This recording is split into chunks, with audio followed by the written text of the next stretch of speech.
ఆ భద్రాద్రికి సంబంధించిన 9 అద్భుతాలను ఇప్పుడు షేర్ చేసుకుందాం. 1. భద్రాద్రిలో సీతారాముల కళ్యాణానికి వాడే కోటి తలంబ్రాలను చేత్తో తయారు చేస్తారు. అంటే తలంబ్రాలకు అవసరమైన బియ్యం కోసం మిషన్లతోనో దంచటమో కాకుండా ఓపికగా ఒక్కో గింజను ఒలిచి బియ్యం తీస్తారు.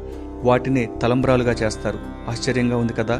ఇక నెంబర్ 2, రాముల వారి కళ్యాణం కోసం వాడే మంగళసూత్రాన్ని 18వ శతాబ్దంలో భక్త రామదాస్ చేయించారు. దాన్నే ఇప్పటికీ కళ్యాణంలో వాడుతున్నారు. నెంబర్ 3, భద్రాద్రి కళ్యాణం అంటే బాగా ఫేమస్ ముత్యాల తలంబ్రాలు. వీటిని అప్పట్లో తానీషా సమర్పిస్తే ఇప్పుడు తెలంగాణ ప్రభుత్వం సమర్పిస్తోంది.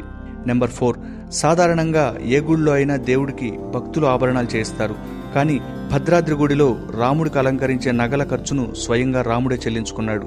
మొత్తం 6 లక్షల రూపాయల ఖర్చును అప్పటి తానీషాకు త్రేతాయుగం నాటి శ్రీరామ టెంకిల రూపంలో ఇచ్చారు శ్రీరామచంద్రుడు.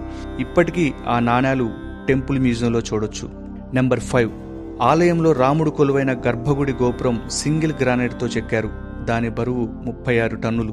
నెంబర్ 6, అదే గర్భగుడి విమాన గోపురంపై కనిపించే సుదర్శన చక్రాన్ని ఎవరూ చేయించలేదు. గోదావరిలో పుణ్యస్నానం చేస్తుండగా కొట్టుకొచ్చి రామదాసు చేతిలోకి వచ్చింది. దాన్నే అక్కడ ప్రతిష్ఠించారు. నెంబర్ 7, రామదాసు పేరు చెప్తే భద్రాద్రి ఎంతో, గోల్కొండ కోట కూడా అంతే. సర్కారు ఖజానాను కాజేశారన్న కోపంతో ఆయన్ని బంధించిన గది రామదాసు బందీఖానాగా ఇప్పటికీ కోటలో కనిపిస్తుంది.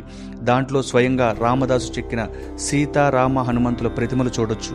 నెంబర్ 8, భద్రాద్రి రాముని దర్శించిన ఆదిశంకరాచార్యులు సాక్షాత్తు వైకుంఠాన్ని అక్కడ చూశారట. అందుకే ఈ ఆలయంలో దేవుడికి వైకుంఠరాముడని పేరు. Last but not least, number 9, రాముడు భద్రుడి కోరిక మేరకు భద్రగిరిపై వెలిశాడు. అందుకే గర్భగుడి పక్కనే భద్రుడి ఆకారం కూడా కొండలా కనిపిస్తుంది.